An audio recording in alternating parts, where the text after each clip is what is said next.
मी सोपान गोकुल चोपडे, राहणार घाटपुरी. घाटपुरी शिवारामध्ये माझे नवनाथ मंदिराच्या मागे शेत सर्वे नंबर 25/4 हा गट नंबर असून या गटाच्या आजूबाजूच्या परिसरामध्ये 3-4 दिवसापासून बिबट्याचा वावर आहे असे समजले असता आज सकाळी माझे भाऊ नामदेव चोपडे हे आज सकाळी 9:30 ते 10च्या सुमारास मजूर घेऊन शेतात आले असल्यास त्यांना सकाळी मक्याच्या शेतामध्ये बिबट्याचे दर्शन झाले आणि ते बिबटा दिसताच त्यांना घामाघात झाले ते आणि ते भयभीत झाले असता त्यांनी मला फोन लावला घरी आणि की शेतामध्ये आपल्या बिबट्या आहे.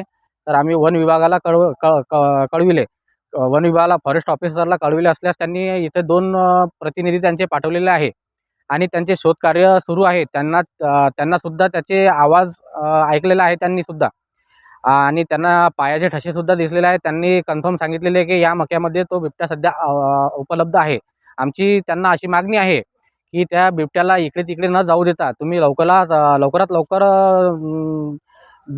पकडून घ्यावे आणि त्याला दुसरीकडे घेऊन नेण्यात यावे. त्याचे कारण असे आहे की आमच्या परिसरातला जो शेतकरी आहे हा खूप भयभीत झालेला असून शेतमजूर कामात येण्यास तयार नाही आहे आणि आमची मागणी वन विभागाला अशी आहे की लवकरात लवकर याच्यावर अंमलबजावणी करून याला जेरबंद करण्यात यावे अशी आपली मागणी शेतकऱ्यांची आहे. असे न झाल्यास तो बिबट्या जर दुसरीकडे चालला गेल्यास इथं मजूर काम करण्यात येणार नाही व शेतकऱ्याची अवस्था खराब होईल.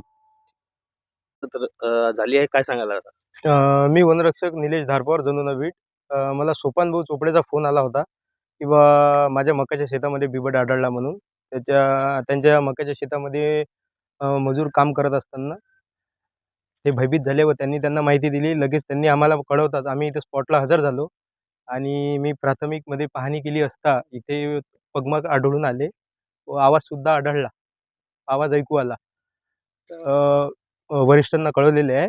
ते स्पॉटवर पोहोचतच आहे. धन्यवाद.